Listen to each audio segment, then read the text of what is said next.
pada tanggal 7 Januari 2023 yang lalu.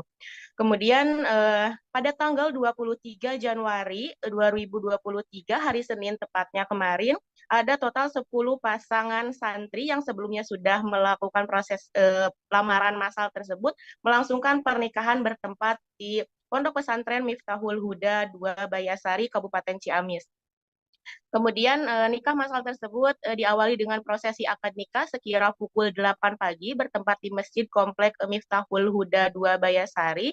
Di sana calon mempelai laki-laki didampingi oleh 2 saksi juga wali dari calon mempelai perempuan mulai menempati meja-meja akad nikah yang sudah disediakan oleh pihak pondok pesantren. Kemudian adapun untuk masing-masing mas kawin dari pasangan tersebut yaitu sebesar 25 gram beserta seperangkat alat sholat tentunya. Kemudian setelah pengantin tersebut sah menjadi suami istri, kemudian mereka diarak melalui jalanan kampung menggunakan beca kecil dan diiringi oleh marawis juga lengseran anak-anak untuk menuju ke aula pondok pesantren tempat pelaminan mereka dilangsungkan. Proses tersebut berlangsung meriah dan dihadiri oleh ribuan tamu undangan dari para pihak keluarga mempelai dan juga pihak santri-santri yang ada di lingkungan Pondok Pesantren Miftahul Huda 2 Bayasari.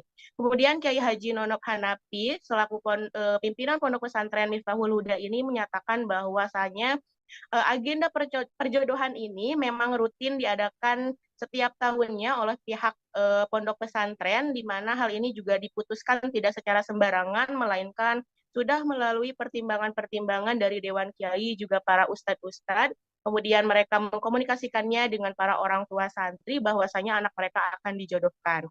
Jadi memang ini merupakan tahun keempat untuk proses perjodohan di Pondok Pesantren Miftahul Huda itu sendiri. Tujuannya untuk apa? Yaitu untuk menyiarkan agama Islam tadi, karena menurut Nono bahwasanya di pesantren itu tidak mengenal istilah pacaran, melainkan langsung menikah saja. Mungkin cukup sekian Rima laporan yang dapat saya sampaikan. Kembali ke Anda di studio. Baik, terima kasih atas laporannya rekan Aisani. Selamat bertugas kembali. Seorang anak yang pergi dari rumah gegara takut disunat sejak kelas 5 SD, kini kembali ke rumah. Suasana haru terlihat di rumah keluarga Amini di Dukuh Kauman, Desa Sidowaya, Kecamatan Pelanharjo, Kabupaten Klaten. Banjir air mata pun nampak mengisi pertemuan antara sang ibu Amini dengan anaknya yakni Agus Samadi Eko Lelono yang berpisah selama 25 tahun. Untuk mengetahui informasi selengkapnya, kami sudah terhubung langsung dengan rekan Zarfan Muhana, reporter dari Tribun Solo. Silakan laporannya rekan Zarfan. Ya, terima kasih rekan Prima. Di desa Sidowaya, Dukuh Kauman, desa Sidowaya, Kecamatan Polanharjo, Klaten. Dan sangat mengharukan di sana karena ada anak yang dahulu pergi sejak 25 tahun kurang lebih, baru pulang kemarin. Anak tersebut bernama Agus yang saat awal pergi dahulu masih berumur SD kelas 2. Dia kabur dari rumah saat tetangganya mengadakan sunatan. Malamnya itu dia tidur di tempat tetangga tersebut sambil dikerohi atau di perlahan dia bilang besok surat sekalian ya. Oleh si anak itu direspon dengan pergi dari rumah hingga ke rumah tetangganya yang kena penyakit gangguan jiwa. Oleh dia dan tetangganya tersebut pergi meninggalkan rumah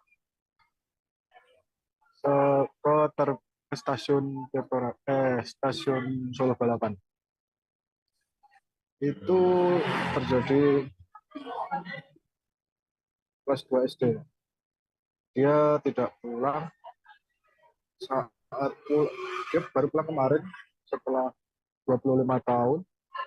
Setelah dia masuk di akun Instagram milik Sini Official, Agus ditemukan di Pasar Kepek, Bandul, Yogyakarta, dan oleh keluarga, yaitu Aminah selaku ibunya ya, diberitahu oleh tetangga anaknya ini benar bukan anak. Lalu dicek secara fisik, secara ciri-ciri sama, lalu dipertemukan kemarin itu. Aminah juga sempat pingsan saat dipertemukan tersebut. Dibantu tetangganya, dia dibopong sebelum bertemu. Aminah juga bersedih ya, setelah 25 tahun terpisah oleh anaknya yang ragil dari 3 bersaudara, anak terakhir. Dan alhamdulillah sekarang sudah pulang ya. Begitu, saya kembalikan Rima. Terima kasih. Baik, terima kasih atas laporannya rekan Zarvan. Selamat bertugas kembali. Sultan Ahyar, pemilik akun TikTok dengan konten emak-emak mandi lumpur, ditemukan kembali membuat konten yang sama. Padahal sebelumnya ia sempat didatangi pihak kepolisian dan dinas sosial untuk mendapat pendampingan. Di hari yang sama, Sultan juga menyampaikan permintaan maaf dan sanggup menutup kolam tempatnya membuat konten. Namun kini ia membuat konten yang sama dengan akun LKS Mandi Sehat. Untuk mengetahui informasi terkait kasus ini, kami sudah terhubung langsung dengan rekan Jimmy Sucipto, reporter dari Tribun Lombok. Silakan laporannya rekan Jimmy. Baik, terima kasih Rima. Benar sekali bahwa Sultan Ahyar atau pemilik akun TikTok dengan konten emak-emak mandi lumpur yang sempat viral beberapa waktu lalu, kini kembali dipanggil oleh pihak kepolisian. Dan berdasarkan keterangan dari Kepala Dinas Sosial Provinsi Nusa Tenggara Barat, bahwa mereka memang menjadi salah satu saksi ahli atas viralnya kasus konten mandi lumpur ini. Dan pada perkembangannya, sekitar 3 hari yang lalu atau pada tanggal 23 Januari 2022, bahwa Sultan Ahyar kembali melakukan mandi lumpur menggunakan akun TikTok yang berbeda. Dikutip oleh Tribun Lombok, Sultan Ahyar menggunakan akun LKS Mandi Sehat. Dan menanggapi hal tersebut, Kepala Dinas Sosial NTB, Ahsanul Khalik, mengatakan bahwa jika memang benar Sultan Ahyar kembali berulah atau melakukan live yang dikatakan oleh Sultan Ahyar kemarin, yang dimana dia sudah menaikkan kontrak atau menaikkan janji bahwa tidak akan melakukan live lagi. Tetapi atas dasar tersebut, Kepala Dinas Sosial Provinsi NTB mengatakan pihaknya tidak segan-segan akan memerintahkan atau merekomendasikan pihak kepolisian agar menangkap atau memproses secara hukum Sultan Ahyar. Dan pada perkembangannya, kemarin per tanggal 25 Januari 2023, Sultan Ahyar dikabarkan berdasarkan pantauan wartawan Tribun Lombok, Jimmy Sucipto, bahwa Sultan Ahyar diperiksa hingga sore hari per tanggal 25 Januari kemarin. Dan dalam keterangan Kabid Humas Polda NTB, Kombes Pol Artanto beserta Kasubdit 4 Unit PPA AKBP Imadi Pujawati, bahwa pihak kepolisian masih melakukan penyelidikan dan belum bisa memberikan keterangan lebih lanjut bahwa seperti apa pemeriksaan yang dilakukan oleh pihak kepolisian. Pada komentar Pujawati bahwa pihaknya masih sedang mengumpulkan barang-barang bukti lain seperti live dari LKS Mandi Sehat dan juga beberapa alat bukti lainnya seperti saksi-saksi yang melakukan konten mandi lumpur tersebut. Dan hingga kini pihak Tribun Lombok masih mencari untuk mengetahui kejelasan secara pasti bentuk tindakan hukum seperti apa yang diberikan oleh pihak kepolisian serta rekomendasi seperti apa yang diberikan oleh Dinas Sosial Provinsi NTB. Sebelumnya telah dikabarkan juga bahwa Dinas Sosial Provinsi NTB telah menerjunkan sebanyak 2 tim, yakni tim psikologis untuk mengembalikan psikologis dari para korban, yang dimana untuk mengembalikan peran sosial dari beberapa pelaku yang ada atau pemeran yang ada di live konten TikTok tersebut, seperti nenek-nenek juga yang dikatakan oleh atau yang sudah sempat viral di media sosial, dikatakan oleh Kepala Dinas Sosial Provinsi NTB bahwa nenek-nenek tersebut akan diberdayakan seperti diberikan beberapa modal usaha untuk berjualan di kios-kios kecil. Dan juga Sultan Ahyar selaku pemilik akun TikTok kemarin yang sudah sempat viral akan disekolahkan public speaking secara gratis oleh Dinas Sosial. Karena dilihat dari kemampuan atau potensi dari Sultan Ahyar, dirinya memiliki kemampuan untuk berbicara di tempat umum. Mungkin sekian reportase singkat dari wartawan Tribun Lombok, Jimmy Cipto. Terima kasih, Rima. Baik, terima kasih atas laporannya rekan Jimmy Sucipto. Selamat bertugas kembali. Nasib tragis dialami seorang mahasiswi di Cianjur yang menjadi korban tabrak lari pada Jumat 20 Januari 2023. Kuasa hukum korban Yudi Junadi menyebut bahwa fakta yang disampaikan polisi bertolak belakang dengan bukti-bukti yang sudah ia kumpulkan. Pihak keluarga pun berharap tak ada oknum yang menutup-nutupi fakta dari kasus ini. Untuk mengetahui informasi terkait perkembangan kasus ini, kami sudah terhubung langsung dengan rekan Fauzi Noviandi, reporter dari Tribun Jabar. Silakan laporannya rekan Fauzi. Baik, terima kasih Rima dan selamat siang pemirsa Tribuners dimanapun Anda berada. Viral seorang mahasiswa meninggal dunia setelah mengalami tabrak lari di Jalan Raya Bandung, tepatnya di Kampung Sabandar, Desa Sabandar, Kecamatan Karangtengah, Kabupaten Cianjur. Berdasarkan informasi yang diperoleh, kecelakaan tersebut terjadi pada Jumat pada tanggal 21 Januari 2022 sekitar pukul 13:30. Seorang mahasiswa yang meninggal dunia tersebut terlintas diketahui merupakan yaitu Silvi Amalia Nuraini, mahasiswa Fakultas Hukum Universitas Surya Kencana. Kecelakaan tersebut berawal ketika korban mengendarai motor melaju dari arah Bandung menuju Cianjur dan dari arah berlawanan melintas iring-iringan mobil polisi dari arah yang berlawanan. Namun saat bersamaan mobil angkutan umum di depan korban mendadak berhenti untuk menepi. Korban yang jaraknya berdekatan saat itu lalu menabrak angkot dan terjatuh lalu terlindas oleh diduga mobil iring-iringan kendaraan polisi. Kapolres Cianjur, Kabupaten Cianjur, AKBP Doni Hermawan mengatakan korban sempat menabrak bagian belakang angkot tidak kencang, tetapi motor terjatuh ke sebelah kiri, sedangkan tubuhnya terjatuh ke bagian kanan. Doni mengatakan di saat bersamaan melintas mobil yang diduga mengikuti iring-iringan mobil polisi, korban pun terlindas ban kanan mobil, mengakibatkan tewas seketika. Doni mengatakan mobil tersebut sempat dikejar dan dihentikan oleh seseorang yang berada di lokasi, dan yang diketahui berdasarkan saksi tersebut merupakan bahwa di dalam mobil itu ada satu orang laki-laki, perempuan, dan satu orang anak. Selain itu, Kapolres Cianjur pun mengatakan saat ini pihaknya sudah mengantongi ciri-ciri mobil yang diduga melindas seorang mahasiswi asal Cianjur tersebut. Menurutnya mobil tersebut merupakan mobil Audi jenis tipe A8. Namun keterangan dari Kapolres Cianjur tersebut dibantah oleh keluarga almarhum Silvi Amalia Nuraini, korban tabrak lari. Melalui kuasa hukumnya, Yudi Junadi mengatakan bahwa fakta yang disampaikan oleh pihak kepolisian bertolak belakang dengan bukti-bukti yang sudah dikumpulkan. Menurutnya tidak ada mobil Audi di lokasi kejadian. Pihaknya sudah mengumpulkan beberapa bukti iring-iringan mobil kepolisian tersebut. Berdasarkan bukti dari CCTV, menurut dia di beberapa titik kendaraan yang menabrak korban merupakan mobil jenis Toyota Innova yang berwarna hitam. Menurut dia, mobil tersebut ikut rombongan, bahkan terparkir di TKP Wawon di Kecamatan Ciranjang. Dia meyakini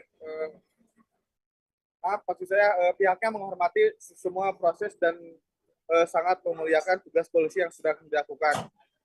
Namun sementara itu Eva Fatimah, bibi korban, mengaku pihaknya sudah mengikhlaskan kematian Silvi. Namun keinginannya kasus tersebut segera diusut tuntas. Demikian laporan kontributor Kabupaten Cianjur. Baik, terima kasih atas laporannya rekan Fauzi Noviandi. Selamat bertugas kembali. Dan Tribuners, rekan kami sudah melakukan wawancara langsung dengan Eva Fatimah, bibi dari korban. Berikut liputannya untuk Anda. Tempat saya ke rumah tantenya sekitar jam 12 siang. Ya. Hari apa harinya? Hari Sabtu. Apa katanya, Bu? Itu hanya waktu itu menyampaikan informasi apa saja yang sudah keluarga peroleh, karena info di luar yang beredar itu info yang beredar itu pelakunya patwal, wakilan dari iring-iringan. Nah, itu disampaikan ada klarifikasi langsung. Yang satu orang itu menyatakan bahwa beliau itu ada di iring-iringan paling belakang dan menyampaikan bahwa dari patwal yang lewat itu tidak mengetahui ada laka lantas, itu yang disampaikan. Seorang asisten rumah tangga berinisial H di Bondowoso nekat menculik anak majikannya yang masih berusia 8 bulan. Adapun motifnya, pelaku berniat untuk menakut-nakuti pacarnya bahwa anak yang diculik merupakan hasil hubungan gelapnya. Kini hal sudah berhasil diamankan Polres Bondowoso dan dijerat pasal perlindungan anak dengan ancaman hukuman 15 tahun penjara. Untuk mengetahui informasi terkait kronologi peristiwa ini, kami sudah terhubung langsung dengan rekan Izzy Hartono, reporter dari Tribun Mataraman. Silakan laporannya rekan Izzy Hartono. Terima kasih rekan Rima. Dapat saya laporkan, Kepolisian Resort Bondowoso telah berhasil mengungkap dan menangkap pelaku penculikan balita berusia 8 bulan berinisial E. Dari penangkapan tersebut, polisi juga mengamankan sejumlah barang bukti, diantaranya baju daripada balita tersebut. Pelaku ini dengan mudah melakukan penculikan terhadap balita berusia 8 bulan ini karena sebelumnya pelaku menjadi asisten rumah tangga di ibu korban. Bahkan sebelumnya pelaku akan membawa korban ke Tangerang untuk menemui sang pacar dan meminta pertanggungjawaban bahwasanya anak yang diculik itu adalah merupakan hasil hubungan gelapnya. Bahkan sebelumnya korban ini juga dibawa ke Surabaya dan akan direncanakan untuk menemani mereka mengemis di jalan-jalan di sekitar Surabaya dan Jakarta. Bahkan polisi dengan cepat melakukan penangkapan terhadap pelaku penculikan tersebut dengan membutuhkan waktu 24 jam setelah ibu korban melapor ke pihak Polres Bondowoso. Demikian rekan Rima. Baik, terima kasih atas laporannya rekan Izzy Hartono. Selamat bertugas kembali. Dan Tribuners, rekan kami sudah melakukan wawancara langsung dengan Kapolres Bondowoso AKBP Wimboko. Berikut liputannya untuk Anda. Kami dari Polres Bondowoso melaksanakan press release ada 3 kasus. Yang pertama, kasus penculikan anak. Jadi dasar laporannya ada laporan B33/2023 di mana melanggar pasal 83 junto pasal 76F Undang-Undang Nomor 35 Tahun 2014 tentang perubahan atas Undang-Undang Nomor 23 Tahun 2002 tentang perlindungan anak dan atau pasal 328 KUHP subsidiar 330 ayat 1 dan 2 KUHP pidana. Ancaman hukumannya paling singkat 3 tahun, paling lama 15 tahun. Digunakan untuk menakut-nakuti pacarnya bahwa ini anak hasil hubungan gelapnya. Yang kedua, anak tersebut akan digunakan sebagai bahan eksploitasi untuk mengamen dan mengemis. Seorang pria berinisial SA 35 tahun di Banyuwangi yang mengaku sebagai pegawai jasa marga menipu seorang dokter muda di Ponorogo. Keduanya berkenalan melalui aplikasi kencan hingga akhirnya menjalin hubungan pada akhir 2022. Mobil dokter muda yang magang di salah satu rumah sakit di Ponorogo itu juga turut dibawa oleh pelaku. Untuk mengetahui informasi terkait kasus ini, kami sudah terhubung langsung dengan rekan Pramita Kusumaningrum, reporter dari Surya. Silakan laporannya rekan Pramita. Baik rekan terima kasih. Jadi di Ponorogo ada seorang dokter muda masih koas di salah satu rumah sakit di Bumi Riok tertipu oleh pegawai jasa marga abal-abal. Pelaku itu berinisial SA, berumur 35 tahun, dia merupakan warga Kabupaten Banyuwangi. Keduanya berkenalan melalui aplikasi kencan Tinder. Mereka intens berkenalan di aplikasi Tinder, kemudian bertukar nomor WhatsApp sehingga mereka memutuskan untuk kopi darat karena sudah merasa cocok. Kemudian si pelaku atau tersangka berinisial SA itu menelepon memberitahu kepada korban bahwa akan ke Ponorogo pada tanggal 3 Januari 2023.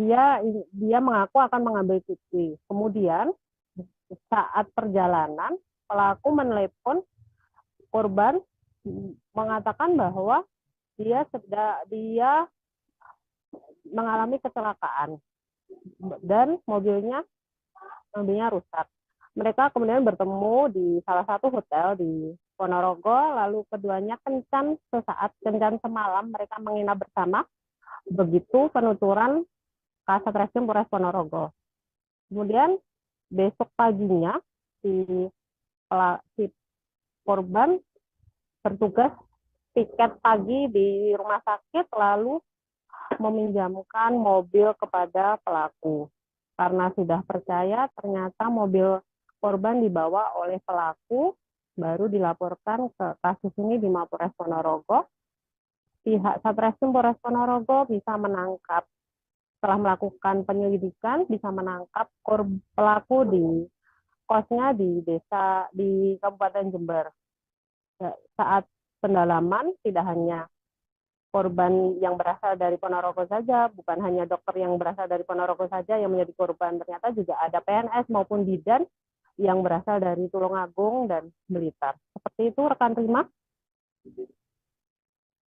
Baik, terima kasih atas laporannya rekan Pramita. Selamat bertugas kembali. Dan Tribuners, rekan kami sudah melakukan wawancara langsung dengan Kasatreskrim Polres Ponorogo AKP Nikolas Bagas Yudi Kurnia dan salah satu tersangka yakni SA. Berikut liputannya untuk Anda. Sebelum ketangkep berarti 3 kali kamu lakukan ya? Sebelum di Ponorogo. Ya, di mana aja itu? Tulungagung Kediri. Apa korbannya rata-rata apa? Dokter semua. Wih. Janda atau masih belum janda mereka? Janda. Kamu memang sengaja itu menentukan profesi korban? Random. Sudah sempat di aplikasinya ada?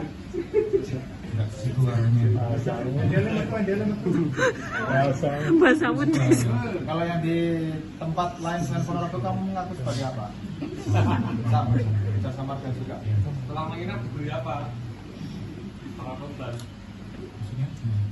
Kamu selain mendapatkan mobil itu, uang berapa? Yang Ponorogo hanya mobil. Tapi modusmu pacaran atau gimana? Iya.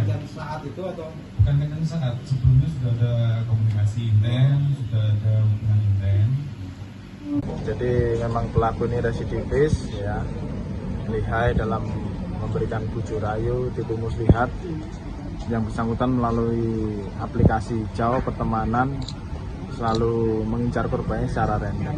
Mana yang memberikan respon, ya itulah yang dia tindak lanjuti. Dan korban ini perempuan yang merupakan seorang dokter. Kemudian yang bersangkutan juga menggunakan keadaan palsu, meyakinkan korban bahwa pelaku ini adalah seorang pegawai jasa marga, Komando Armada atau Koarmada RI menggelar upacara serah terima jabatan Panglima Koarmada 1 dan Pangkoarmada 3. Upacara digelar di lapangan upacara laut Arafuru, Mako Koarmada RI Jakarta Pusat pada Kamis 26 Januari. Upacara tersebut dipimpin langsung oleh Pangkoarmada RI Laksamana Madya TNI Heru Kusmanto. Untuk mengetahui informasi selengkapnya, Tribuners, kami sudah terhubung langsung dengan rekan Ibriza Fasti, reporter dari Tribun News. Silakan laporannya rekan Ibriza. Ya, baik Rima. Halo Tribuners. Tadi baru saja dilangsungkan Komando Armada atau Koarmada Republik Indonesia menggelar upacara serah terima jabatan Panglima Koarmada atau Pangko Armada 1 dan Pangko Armada 3. Seperti itu. Upacara betul yang dikatakan Rima tadi digelar di lapangan upacara Laut Arafuru di Mako Koarmada Republik Indonesia Jakarta Pusat pada hari ini ya, Kamis 26 Januari tahun 2023. Adapun tadi memang upacara dipimpin langsung oleh Pangko Armada RI Laksamana Madya TNI Heru Kusmanto sebagai inspektur upacara. Selain itu, tadi juga dia memimpin prosesi serah terima jabatan Pangko Armada 1 dan Pangko Armada 3. Adapun sebagai informasi, Pangko Armada 1 sebelumnya dijabat oleh Laksamana Muda TNI Arsyad Abdullah, kemudian tadi diserah terimakan kepada Laksamana Muda TNI Erwin S. Aldedarma. Sedangkan Pangko Armada 3 sebelumnya dijabat oleh Laksamana Muda TNI Irfan Syah, kemudian diserah terimakan kepada Laksamana Muda TNI Agus Haryadi. Seperti itu. Adapun Laksamana Muda TNI Arsyad Abdullah kini menjabat sebagai Perwira Tinggi Staf Ahli TK 3 bidang Manusia Panglima TNI, dan Laksamana Muda TNI Irfan Syah kini menjabat sebagai Panglima Komando Gabungan Wilayah Pertahanan atau Pangkogap Wilhan 1. Sementara itu Rima, Pangko Armada 1 yang baru, Laksamana Muda TNI Erwin S. Aldedarma merupakan lulusan Akademi Angkatan Laut tahun 1991 atau Angkatan ke-37.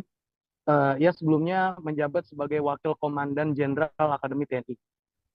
Kemudian untuk Pangko Armada 3 yang baru, Laksamana Muda TNI Agus Haryadi merupakan lulusan Akademi Angkatan Laut tahun 1992 atau Angkatan ke-38. Dia sebelumnya menjabat sebagai Panglima Komando Lintas Laut Militer atau Pangkolin Lamil. Tadi dalam konferensi pers, Pangko Armada Republik Indonesia Laksamana Madya TNI Heru Kusmanto mengatakan apa yang sudah dikaryakan oleh Pangko Armada 1 dan Pangko Armada 3 yang sebelumnya itu sudah tepat. Sehingga harus ditindaklanjuti atau harus dilanjutkan oleh Pangko Armada 1 dan Pangko Armada 3 yang baru tersebut, yaitu Pak Erwin dan Pak Agus Haryadi. Seperti itu Rima, laporan langsung saya. Baik, terima kasih atas laporannya rekan Ibriza. Selamat bertugas kembali. Dan Tribuners, rekan kami sudah melakukan wawancara langsung dengan Pangko Armada RI Laksamana Madya TNI Heru Kusmanto. Berikut liputannya untuk Anda. Tentunya saya sebagai Panglima Koarmada RI bangga atas prestasi yang sudah ditunjukkan oleh Panglima Koarmada 1 dan juga Panglima Koarmada 3.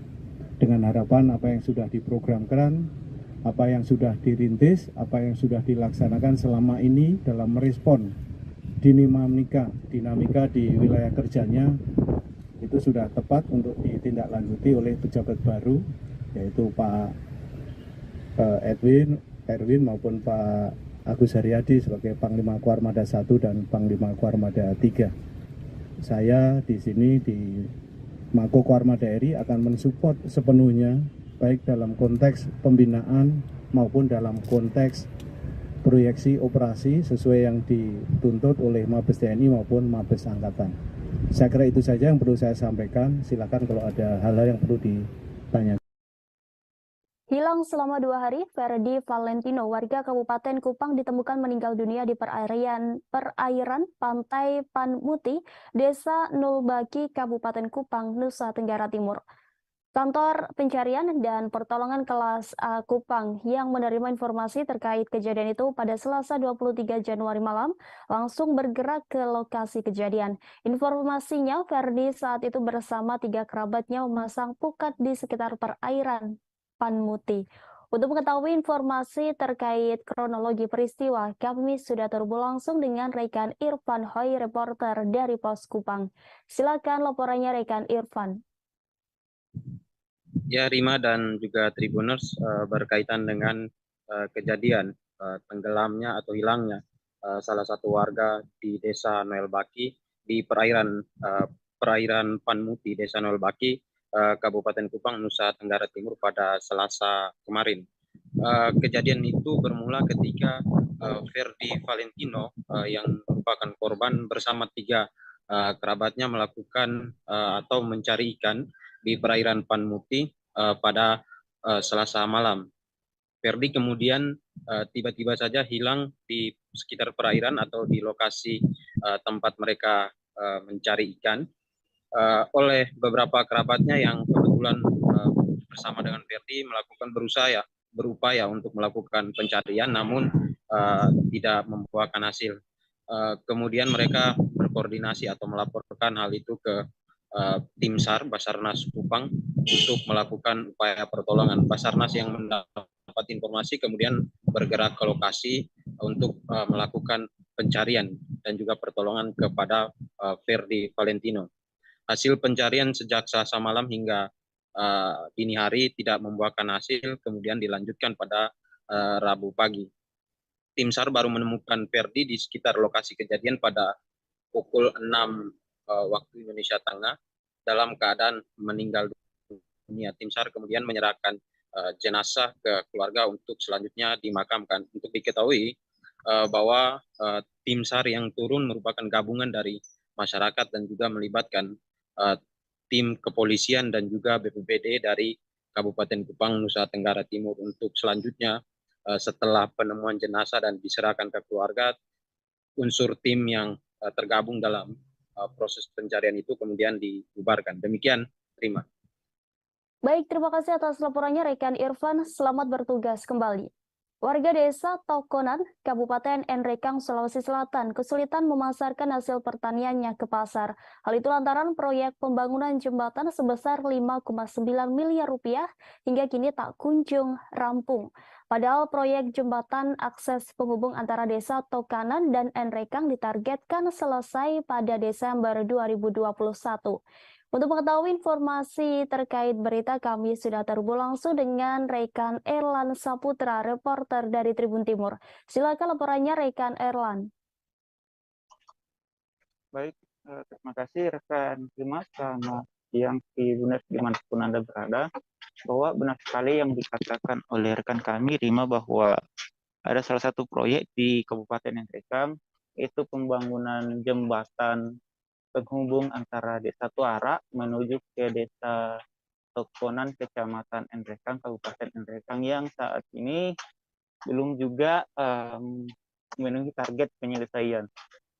Sejatinya proyek ini dikerjakan oleh atau dibawa tanggung jawab oleh Dinas Pekerjaan Umum dan Tata Ruang atau PUPR Kabupaten Enrekang dengan memakan anggaran senilai 5,9 miliar.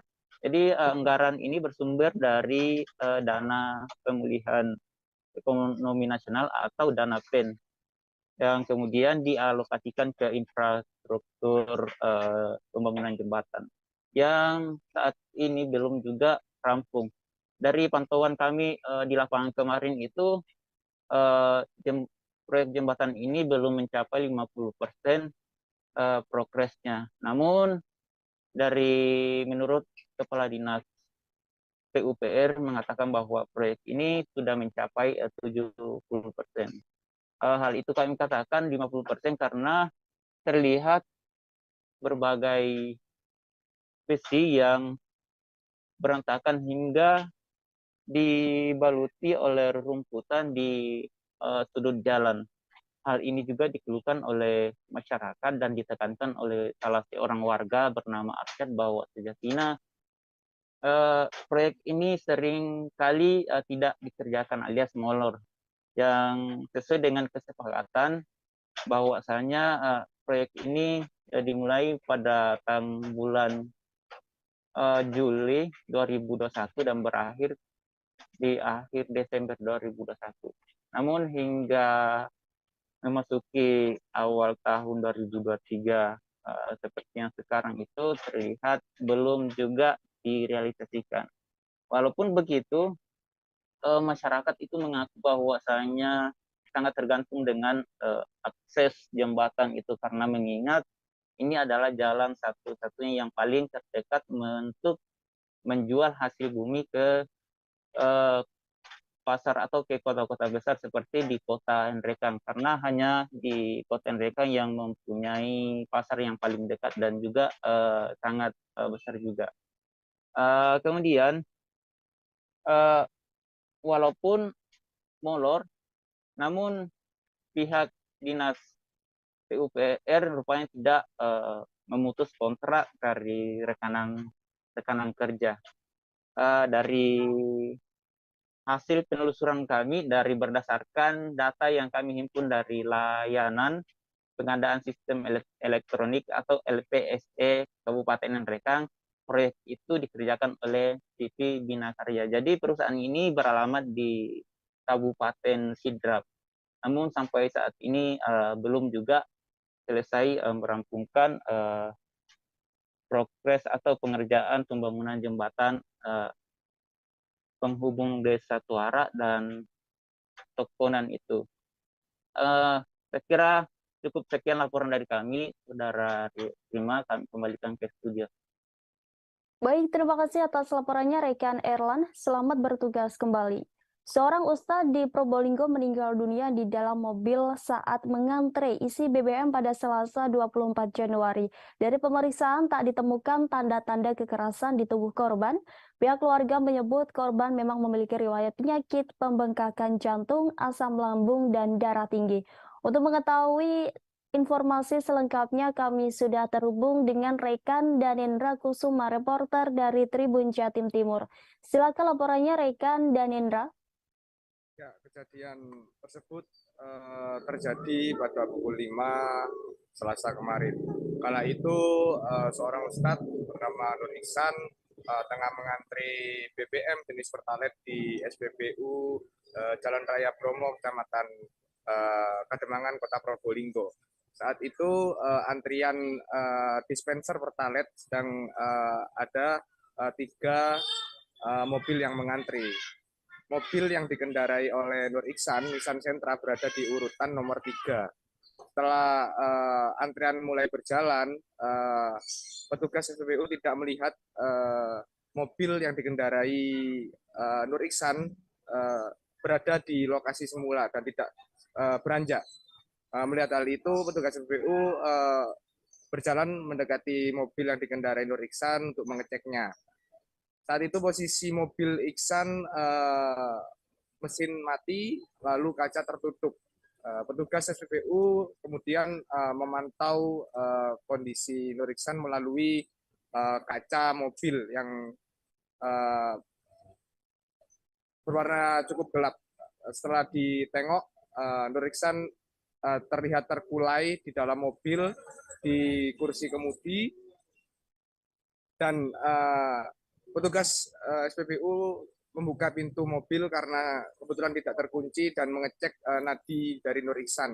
Dari situlah diketahui bahwa Nur Ihsan meninggal dunia di lokasi.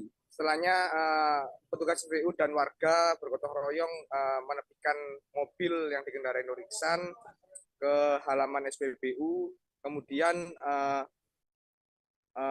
petugas bersama warga menelepon petugas Kademangan. Setelahnya petugas Kapolsek Kademangan datang ke lokasi bersama personel untuk melakukan olah TKP dan memasang garis polisi. Di sanalah diketahui bahwasanya korban meninggal dunia karena penyakit yang diderita, yakni jantung, asam lambung, dan darah tinggi. Begitu, Rima. Baik, terima kasih atas laporannya rekan Danendra. Selamat bertugas kembali.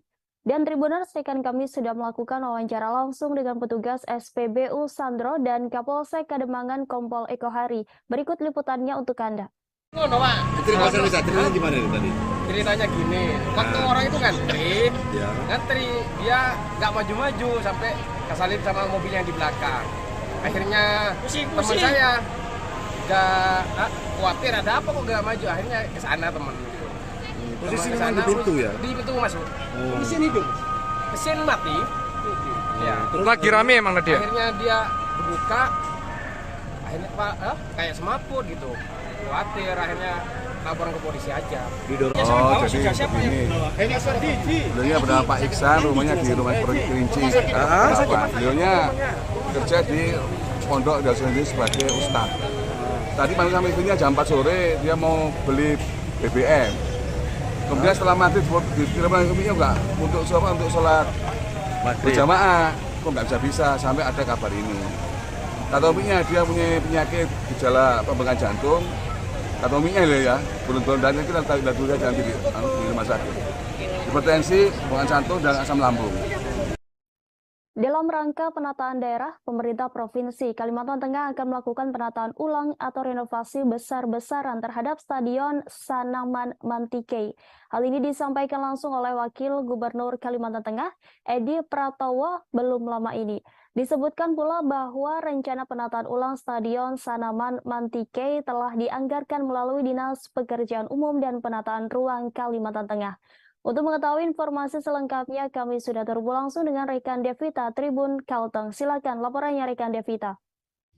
Ya, terima kasih rekan Rima. Saya Devita dari Kota Palangkaraya menyampaikan, seperti yang disampaikan rekan saya, bahwa pemerintah Provinsi Kalimantan Tengah akan melakukan penataan ulang terhadap Stadion Olahraga Sanaman Mantikei. Rencana penataan ulang ini merupakan tindak lanjut dari instruksi pemerintah pusat agar pemerintah daerah melakukan penataan yang baik terhadap daerah masing-masing. Adapun rencana renovasi atau penataan ulang Sanaman Mantikei ini disebutkan telah dianggarkan melalui Dinas Pekerjaan Umum dan Penataan Ruang atau Dinas DPUPR setempat. Namun tidak disebutkan secara jelas berapa jumlah anggaran yang telah disiapkan. Akan tetapi, Wakil Gubernur Kalimantan Tengah, Bapak Edi Pratowo menjelaskan bahwa penataan ulang tersebut akan dimulai tahun ini juga pada tahun 2023. Disebutkan pula bahwa Stadion Sanaman Mantikei merupakan stadion olahraga yang ada di Provinsi Kalimantan Tengah, Kota Palangkaraya. Stadion ini sudah berusia puluhan tahun sehingga banyak dari kondisi bangunan sendiri sudah mulai lusuh, dilihat dari kondisi cat yang sudah mulai terkelupas. Bagian stadion seperti semen-semen di bangku stadion yang mulai terkelupas pula, dan juga banyaknya tumbuhan lumut di bagian sisi-sisi bangunan. Meski kondisi bangunan sudah cukup tua, sebenarnya Sanaman Mantikei sendiri masih aktif digunakan untuk berolahraga oleh masyarakat setempat. Mendengar rencana pemerintah terkait penataan ulang stadion ini pun, masyarakat menyatakan dukungannya secara penuh. Selain mendukung rencana pemerintah untuk melakukan penataan ulang, warga atau masyarakat di Kota Palangkaraya juga memberikan saran agar pemerintah menambah fasilitas olahraga dan taman-taman di sekitar Stadion Sanaman Mantikei, agar nantinya Stadion Sanaman Mantikei ini tak hanya sebagai sarana olahraga, tapi juga tempat rekreasi keluarga, sembari berolahraga santai untuk meningkatkan kebugaran. Ya, mungkin sekian yang saya sampaikan, kembali ke studio. Baik, terima kasih atas laporannya rekan Devita, selamat bertugas kembali. Dan Tribuners, rekan kami sudah melakukan wawancara dengan dua warga bernama Friend dan Chandra. Berikut liputannya untuk Anda. Tanggapan saya kalau emang benar, sangat bagus sekali sih Mbak. Mendukung sekali Mbak, apalagi sarana kita kayak gini udah ini. Sudah mulai. Udah ya, Cat-catnya sudah runtuh. Iya, mendukung sekali sih Mbak. Rehab ulang kayak gitu kan, bagus sekali sih, mendukung banget. Selain renovasi kan Pak ya, apa adakah saran bagi pemerintah gitu Pak, selain untuk sekedar memugarkan stadion gitu Pak? Apa sih kekurangan yang perlu dilengkapi gitu Pak untuk saat ini? Taman-taman ya Mbak ya, taman habis itu kayak rekreasi keluarga kayak gitu Mbak. Rencana mau renovasi besar-besaran terhadap Stadion Sanaman Mantikei ini kan Abang nih sering olahraga kan di sini ya. Tanggapannya kalau direncanakan renovasi seperti apa nih Bang? Ya, tanggapan saya setuju sih supaya memperbaiki keadaan yang rusak kan, jadi para masyarakat juga ada dampaknya yang Bisa lebih baik baik lagi. lagi ya, jadi lebih memajukan lah stadion kita di sini. Bang, kalau kondisi Stadion Sanaman Mantikei sendiri saat ini penilaian Bang sendiri gimana nih Bang? Apa sih yang kurang gitu Bang? Ya, menurut saya dari yang saya lihat 16 keluarga di Aceh menolak pembayaran ganti rugi lahan untuk pembangunan jalan tol Binsa yang berpotensi molor. Pasalnya nilai uang ganti rugi yang disusun pemerintah tak sesuai dengan azas keadilan. Warga juga menyoroti sikap pemerintah yang sedia menaikkan nilai ganti rugi terhadap deretan ruko yang harganya bervariasi. Untuk mengetahui informasi selengkapnya, kami sudah terhubung langsung dengan rekan Rahmat Wiguna, reporter dari Serambi News. Silakan laporannya rekan Rahmat. Baik, terima kasih. Bisa disampaikan dari Aceh Tamiang, penolakan ini dilakukan warga Kampung Bukit Tata, Kecamatan Pelebuhan Muda, Kabupaten Aceh Tamiang. Mereka menilai atas dasar keadilan terhadap uang ganti kerugian atau UGK. Seharusnya UGK ini sudah diterima warga pada Desember 2022 lalu. Warga yang menolak ini membandingkan nilai B rumah mereka yang berada di pinggir jalan besar dengan rumah yang berada di pinggir sungai nilai sama.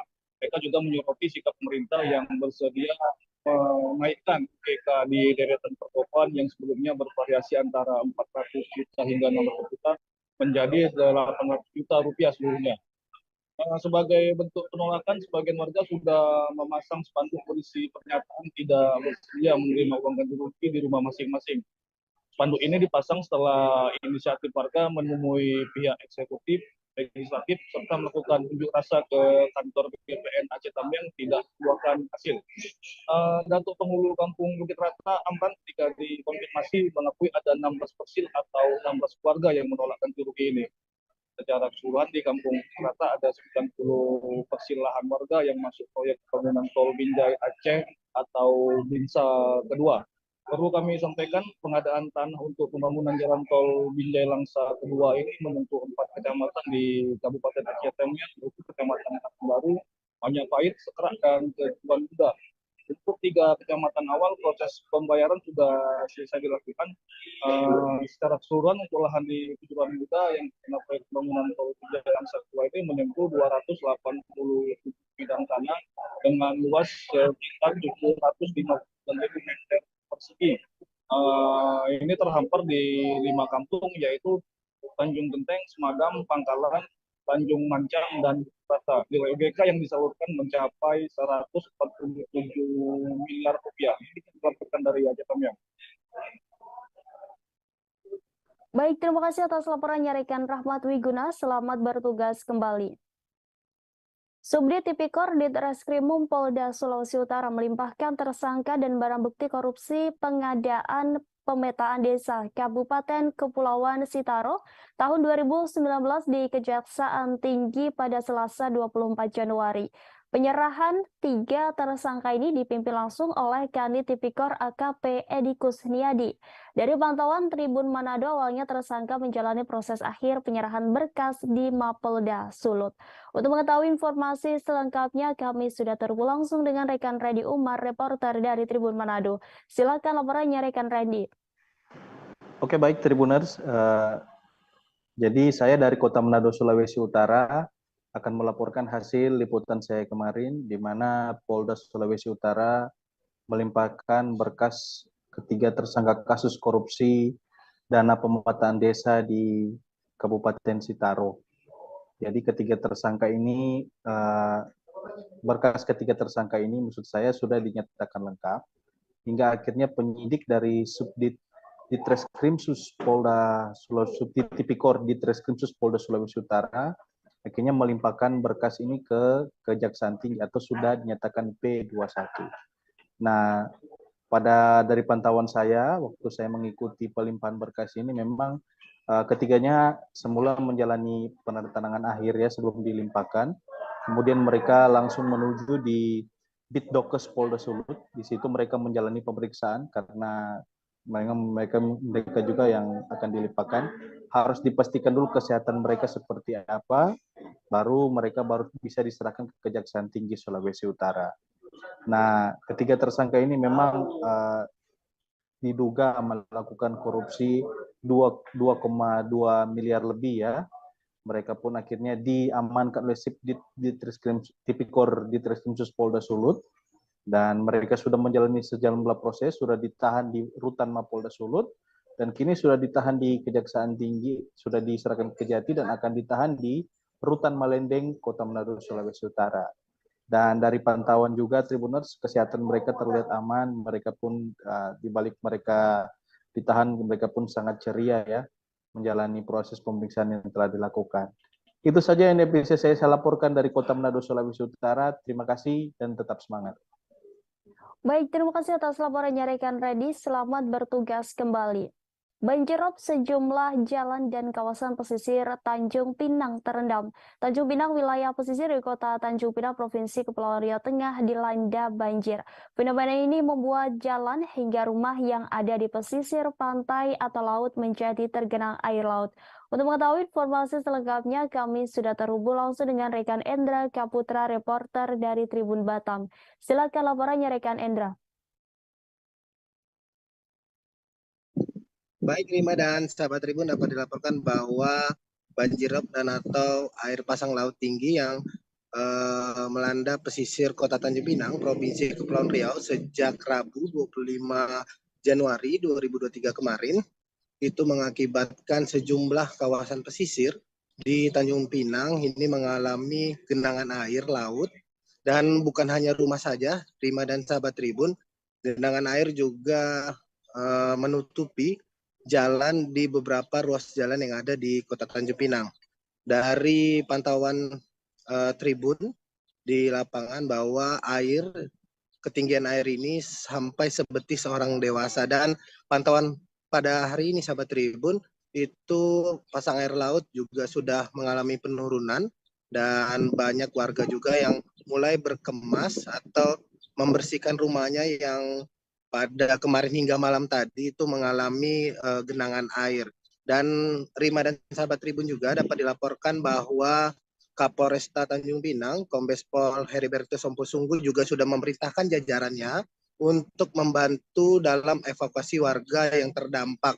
Dan juga Kapolresta Tanjung Pinang menyampaikan bila ada mana warga yang membutuhkan armada kendaraan untuk melakukan evakuasi untuk segera melaporkan kepada polsek terdekat. Selain itu juga Rima dan sahabat Tribun, Wali Kota Tanjung Pinang, Ibu Rahma juga mulai tadi malam sudah melakukan peninjauan langsung ke beberapa rumah warga yang terdampak banjir. Selain itu juga pemerintah Kota Tanjung Pinang telah mendirikan dapur umum, di mana dapur umum ini bertujuan untuk memberikan bantuan kepada warga yang terdampak banjir.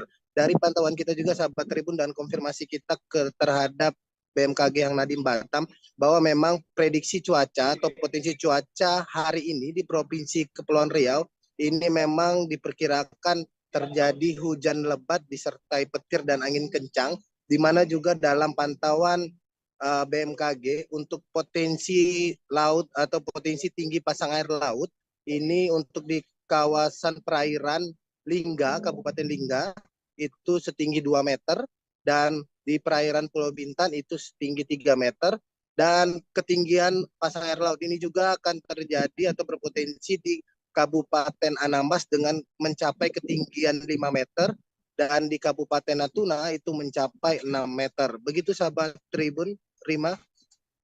Baik, terima kasih atas laporannya rekan Endra. Selamat bertugas kembali. Lalu lintas Jalan Raya Hang Tua Batu Besar menuju Bandara Hang Nadiem Batam, tepatnya di depan perumahan Bida Asri 2 pada Rabu 25 Januari siang sempat lumpuh. Tim Ditlantas Polda Kepri terpaksa melakukan rekayasa lalu lintas dengan mengalihkan arus lalu lintas satu arah. Namun hingga sore hari kondisi air berangsur surut hingga akhirnya lalu lintas di lokasi mulai dibuka namun dengan pengawalan polisi. Untuk mengetahui informasi selengkapnya kami sudah terhubung langsung dengan rekan Beres Lambun Tobing, reporter dari Tribun Batam. Silakan laporannya rekan.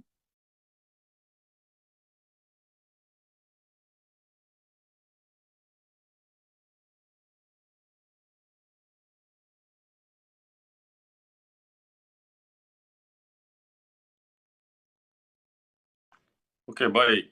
Selamat siang, Tribuner. Selamat siang, rekan Rima. Perlu kami informasikan bahwa terjadi banjir bandang begitu, sehingga menutup akses arus lalu lintas menuju Bandara Udara Internasional Hang Nadiem. Peristiwa ini sudah berlangsung hampir setengah hari begitu, sejak siang hari hingga sore hari. Jadi warga yang bergerak menuju Bandar Udara dan sekitarnya juga ke Polda Kepri terhambat begitu lantaran genangan air diperkirakan setinggi pinggang begitu.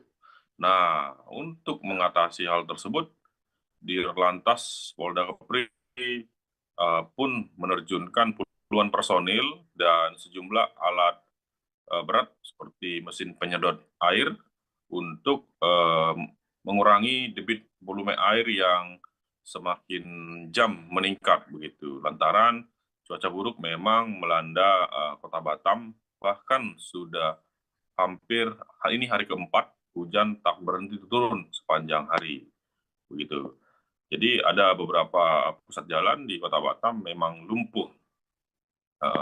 Ya, mungkin demikian, rekan Rima, terima kasih. Baik, terima kasih laporannya rekan Beras Lumban Tobing. Selamat bertugas kembali. Dan Tribuners, rekan kami sudah melakukan wawancara langsung dengan Dirlantas Polda Kepri Kombes Pol Tri Julianto. Berikut liputannya untuk Anda.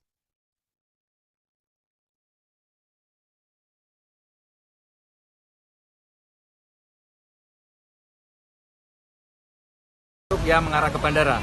Ini kita saksikan pertama bahwa debit air yang ada di Widya Asri sudah alhamdulillah terus mengalami penyusutan, sehingga pelan-pelan kita akan lakukan untuk pembukaan arus lalu lintas yang mengarah ke bandara. Warga hanya bisa pasrah saat rumahnya menjadi langganan bencana banjir. Meti, 42 tahun, warga Kelurahan Opas Indah, Kota Pangkal Pinang, hanya bisa menatap air yang menggenangi rumahnya beberapa hari terakhir. Ia selalu khawatir hujan deras akan datang yang bakal merendam rumahnya. Untuk mengetahui informasi selengkapnya, kami sudah tersambung langsung dengan rekan Andini Dwi Hasan, reporter dari Bangka Pos. Silakan laporannya rekan Andini. Baik, terima kasih Rima. Selamat siang Tribuners. Baik, dapat kami informasikan memang di Kota Pangkal Pinang, Provinsi Kepulauan Bangka Belitung, sejak beberapa hari terakhir memang ada banjirop. Banjirop ini memang banjir tahunan yang biasa dirasakan di beberapa titik di daerah Bangka Belitung, termasuk Kota Pangkal Pinang. Di Kota Pangkal Pinang sendiri ada beberapa titik daerah yang memang terendam banjirop ini. Biasanya di kawasan pesisir seperti di Kelurahan Kampung Opas Indah yang ada di Kota Pangkal Pinang. Banjirop ini sudah menggenangi Opas Indah sejak beberapa hari terakhir, dan banjirop ini terjadi ketika pasang air laut naik.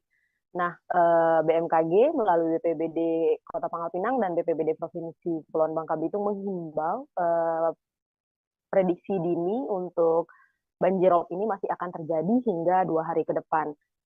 Kalau prediksi dari BMKG sendiri, prediksinya banjirop atau pasang air laut sangat tinggi ini baru berakhir sekitar tanggal 28 Januari 2023 nanti. Nah, banjirop ini terjadi ketika pasang air laut naik itu mulai dari subuh pagi, sekitar jam 10 pagi itu masih pasang, dan sampai dengan sore nanti airnya surut kembali. Nah, kemarin pihak dari BPBD Provinsi dan BPBD Kota Pangkal Pinang itu sudah meninjau langsung dan membantu masyarakat sekitar atau warga sekitar yang rumahnya terdampak banjirop ini. Nah, pihak BPBD menghimbau masyarakat atau warga yang rumahnya terkena banjirop ini untuk selalu waspada, karena dikhawatirkan saat banjirop ini atau ketika air laut naik itu terjadi hujan dengan intensitas sedang dan tinggi gitu. Jadi ketika hujan terus air laut naik, itu dikhawatirkan banjir yang menggenangi rumah warga itu semakin tinggi. Kalau informasi dari BPBD sekarang, air yang menggenangi rumah-rumah warga yang ada di Kota Pangkal Pinang ini berkisar 20 sampai dengan 50 cm. Nah, dikhawatirkan kalau terjadi hujan yang lebat di saat air laut naik ketika pagi sampai dengan siang hari, ini dikhawatirkan air bisa naik sampai dengan 1 sampai dengan 2 meter. Tambahan Risma bahwa masyarakat yang rumahnya juga tergenang ini mereka juga sudah waspada, karena ketika awal tahun seperti ini mereka sudah biasa menghadapi banjirop seperti ini. Jadi ketika pantauan kami kemarin untuk barang-barang dan kebutuhan-kebutuhan mereka ini seperti Bu Meti, itu sejak awal tahun kemarin, awal Januari itu mereka sudah mulai waspada dan mulai barang-barang yang mereka rasa penting itu mulai dinaikkan di atas meja di bagian yang sangat tinggi gitu. Sehingga ketika rumahnya tergenang ketika pagi sampai siang, itu barang-barang yang mereka yakini seperti barang-barang elektronik dan yang penting-penting lainnya itu tidak terendam. Jadi mereka bilang bahwa ini sudah menjadi tahunan dan mereka sudah hafal, tidak bisa melakukan apa-apa selain hanya bisa pasrah. Pemerintah sendiri, baik pemerintah Provinsi Kepulauan Bangka Belitung dan pemerintah Kota Pangkal Pinang tidak bisa berbuat banyak, karena memang daerah ini adalah daerah pesisir, jadi banjirop memang tidak bisa terhindari. Hanya bisa berharap hujan dengan intensitas yang cukup tinggi jangan terjadi sehingga banjir tidak menggenangi terlalu tinggi. Demikian, terima kembali ke studio. Baik, terima kasih atas laporannya rekan Andini. Selamat bertugas kembali. Musyawarah Pagun pertama Forum Komunikasi Warga Tidung Kabupaten Malinau, Kalimantan Utara telah menetapkan nama ketua umum terpilih. Hasil musyawarah pertama, Jakaria yang juga merupakan wakil Bupati Malinau terpilih menakodai Forum Komunikasi Warga Tidung di Malinau. Sebelumnya Ketua Panitia Muspa 1 FKWT Malinau, Jainaludin, memaparkan mekanisme pemilihan dan musyawarah untuk menentukan ketua. Untuk mengetahui informasi selengkapnya, kami sudah terhubung langsung dengan rekan Muhammad Supri, reporter dari Tribun Kaltara. Silakan laporannya rekan Muhammad. Baik, terima kasih rekan Rima. Perlu kami informasikan bahwa wadah FKWT ini atau Forum Komunikasi Warga Tidung merupakan sebuah organisasi kerukunan atau kekeluargaan yang mewadahi satu dari sekian etnis asli di Kalimantan Utara, terkhusus di Kabupaten Malinau, yakni suku Tidung, di mana visi organisasi dijabarkan oleh pengurus besar FKWT Kaltara, bahwa salah satu visinya adalah untuk mewadahi, memfasilitasi, dan sebagai forum musyawarah bagi warga Tidung sebagai etnis atau suku asli yang juga mendiami wilayah di Kalimantan pada umumnya.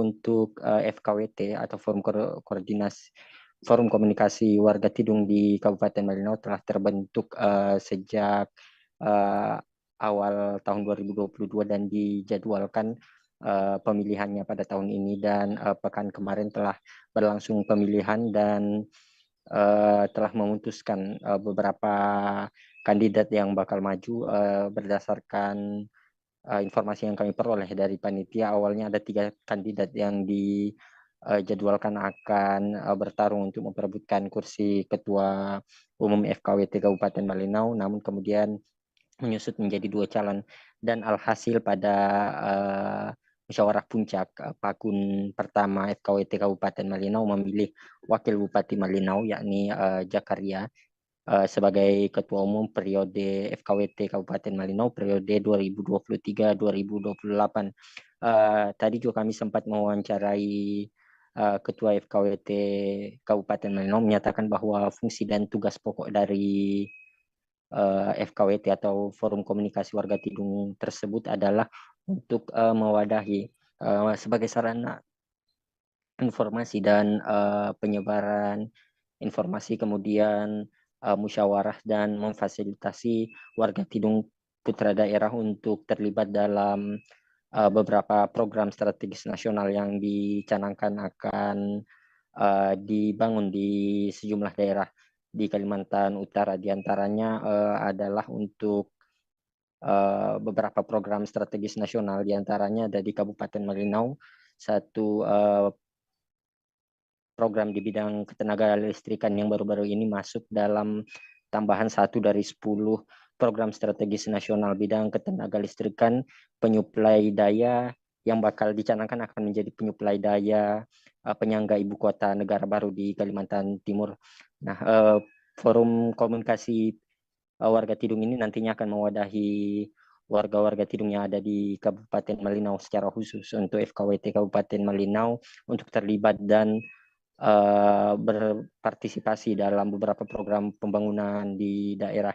Kemudian dijabarkan juga bahwa pada saat ini ada sejumlah organisasi telah terbentuk di kabupaten kota di Kalimantan Utara melalui musyawarah Pagun, atau di level kabupaten disebut sebagai Pagun atau level kabupaten, kemudian di level provinsi disebut sebagai Paguntaka. Pada saat pemilihan yang berlangsung kemarin, Jakaria terpilih sebagai kandidat yang memperoleh suara terbanyak, mengungguli kandidat yang lainnya, dan dinyatakan sebagai ketua umum FKWT Kabupaten Malinau. Nah, FKWT Kabupaten Malinau merupakan organisasi komunikasi yang pada dasarnya menjembatani keinginan atau aspirasi dari masyarakat suku Tidung di Kabupaten Malinau terhadap hal-hal yang berkaitan dengan sosial, kemudian ekonomi, dan beberapa sektor lainnya. Dikarenakan beberapa visi tersebut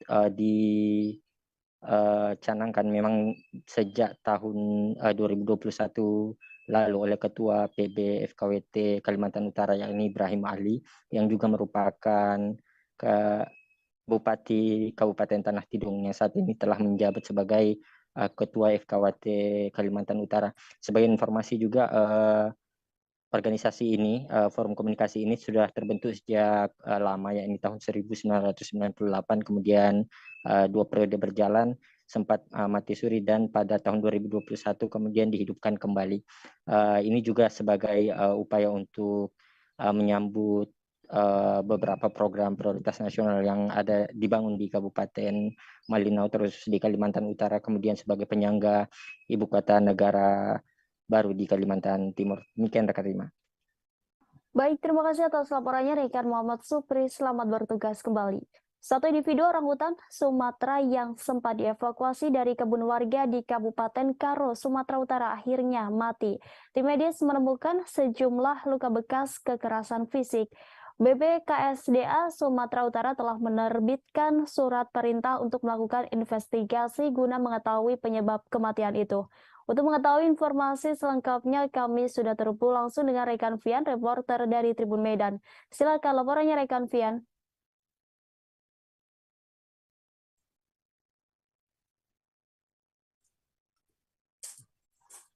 Ya, baik rekan Rima dan juga Tribuners. Ya, memang kemarin sempat beredar sebuah video amatir yang memperlihatkan satu orang hutan ditemukan oleh warga di kawasan areal perkebunan di kawasan Karo. Nah, setelah itu orangutan tersebut sempat dievakuasi oleh warga dan sempat dibawa ke Puskesmas untuk mendapatkan perawatan medis di awal. Namun saat diperiksa di hari Jumat itu tidak ada ditemukan luka-luka yang begitu serius, hanya luka di bagian tangan, di bagian kepala saja. Nah, setelah dari situ kemudian tim dari SOCP Sibolangit setelah mendapatkan informasi adanya orangutan tersebut, kemudian langsung menuju ke kawasan Tanah Karo untuk melakukan evakuasi terhadap orangutan ini. Nah, setelah sampai di sana, tepatnya di hari Sabtu kemarin, orangutan tersebut pun akhirnya dievakuasi dan dibawa ke SOCP Sibolangit untuk mendapatkan perawatan insentif ataupun perawatan yang lebih serius lagi.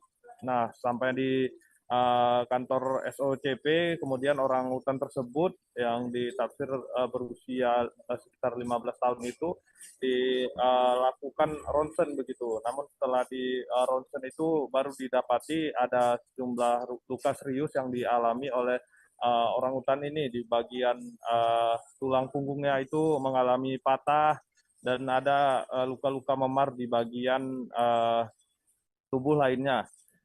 Sehingga BKSDA sendiri menyimpulkan bahwasannya memang ada dugaan orangutan ini dianiaya sehingga menyebabkan orangutan itu mengalami beberapa bagian luka hingga akhirnya itu mati di hari Minggunya setelah mendapatkan perawatan.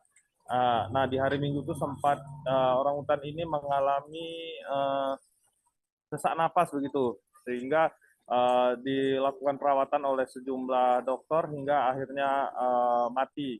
Dan saat ini orangutan tersebut sudah dimakamkan ataupun sudah dikuburkan oleh tim dari BKSDA Sumatera Utara sendiri.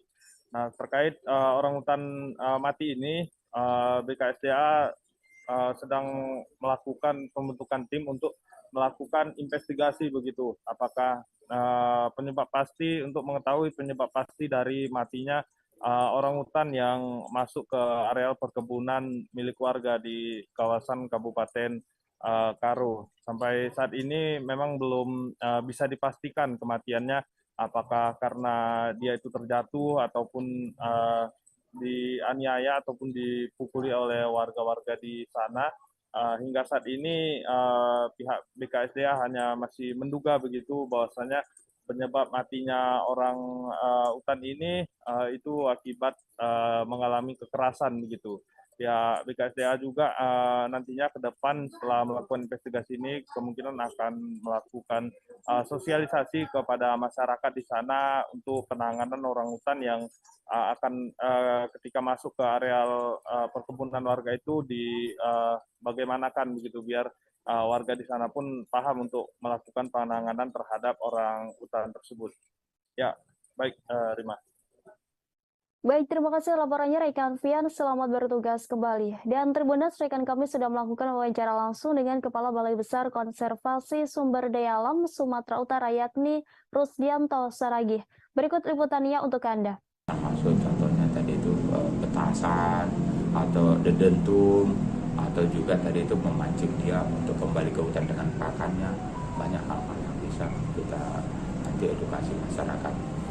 Kemudian yang kedua, kalau sudah titik kedua, mungkin sedepannya juga kami memerlukan satu tim di sana nanti yang secara khusus untuk wilayah Karo dan Pak pakai situ Pak untuk tim konflik kita. Sebenarnya kita ada tim konflik juga yang di Sidikalang sering menangani konflik satwa juga seperti beruang madu, terenggiling dan lain-lainnya. Mungkin nanti akan kita bentuk situ masyarakat mitra polhut kita, ya di mana masyarakat juga bisa melakukan edukasi dan pendekatan yang lebih persuasif untuk penanganan konflik.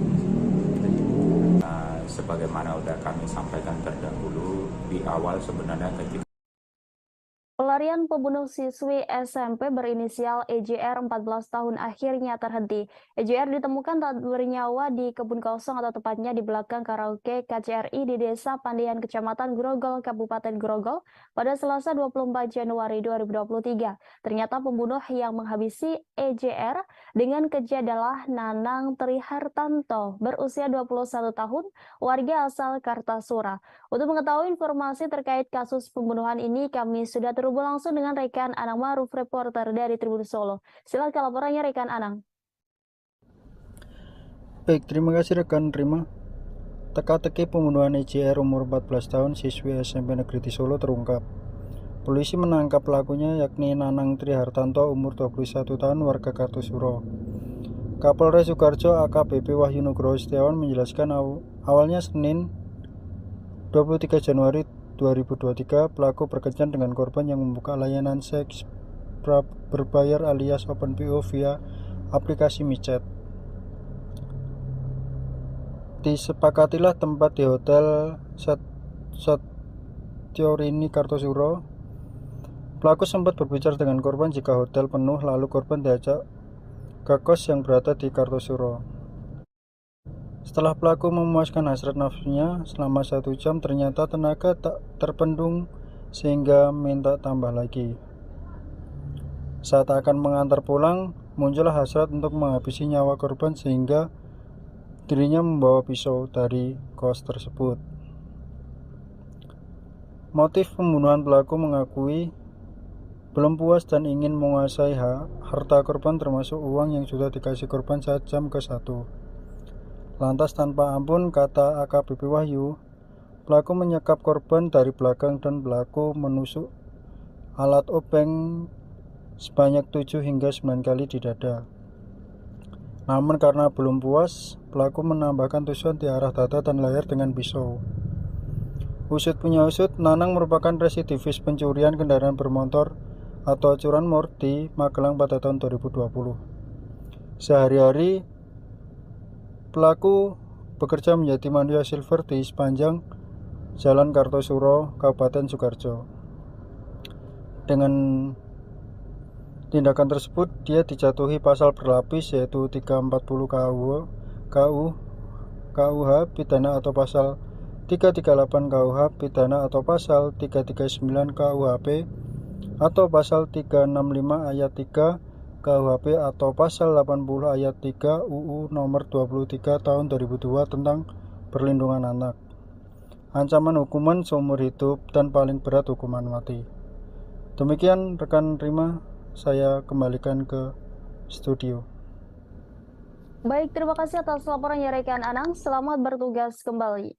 Pegawai Dinas Koperasi Usaha Mikro dan Perdagangan Kota Batu meninggal dunia saat rapat pada Rabu 25 Januari kemarin. Diketahui pegawai itu bernama Herwindra Nadardana, bagian fungsional penyuluh perindustrian dan perdagangan ahli muda Diskumdak Kota Batu. Kabarnya Danar meninggal dunia karena serangan jantung. Dari video yang beredar di grup WhatsApp, nampak jenazah Danar diturunkan dari lantai atas Balai Among Tani Kota Batu menuju lantai bawah dengan kondisi sudah ditutup selimut dan dibawa ke ambulans. Untuk mengetahui informasi terkait peristiwa, kami sudah terhubung langsung dengan rekan Dia Ayu, reporter dari Surya Malang. Silakan laporannya rekan Dia Ayu. Baik Tribuners dan juga Rima di studio, dapat kami laporkan langsung dari Kota Batu. Kemarin pegawai Dinas Koperasi Usaha Mikro dan Perdagangan Diskumdak Kota Batu yang bernama Herwindra Danardana meninggal dunia saat mengikuti rapat pada Rabu 25 Januari 2023 pagi di kantor Diskumdak yang bertempat di Among Tani Kota Batu. Diketahui Danar atau panggilan akrab Herwindra Danardana ini menempati bagian fungsional penyuluh perindustrian dan perdagangan ahli muda di Diskumdak Kota Batu. Sebelum meninggal dunia saat rapat, dari informasi rekan Danar yang juga bekerja di Diskumdak itu mengatakan Danar sempat memaparkan atau bertanya juga saat rapat internal, namun tak berapa lama kemudian dia langsung tidak sadarkan diri dan pihak Diskumdak langsung meminta pertolongan dari tim medis. Kemudian setelah tim medis datang untuk mengecek, ternyata Danar sudah meninggal. Setelah itu jenazah langsung dibawa ke rumah sakit dan kemudian dibawa ke rumah duka yang berada di daerah Sengkaling, tempatnya di Perum Bumi Asri Sengkaling B13 RT1 RW 5 Dau Malang. Nampak saat kami berkunjung atau taziah ke rumah duka, nampak istri dan juga dua anak serta ibunda dari Danar nampak shock karena sebelumnya Pak Danar ini tidak mengeluhkan sakit. Jadi berangkat kerja seperti biasa, kemudian keluarga mendapat informasi bahwa Pak Danar sudah tiada saat rapat. Selain itu, kami sempat mewawancarai Pak Agus yang merupakan tetangga dari Pak Danar ini, mengatakan sebelum berangkat kerja sempat saling sapa ya karena rumahnya berdekatan. Kemudian setelah itu jenazah begitu tiba di rumah duka langsung dimandikan dan disolatkan di masjid setempat yang lokasinya tidak jauh dari rumah Pak Danar ini. Kemudian jenazah dimakamkan di TPU Dusun Sengkaling, Mulyo Agung, Malang. Sekian laporan kami, Rima di studio.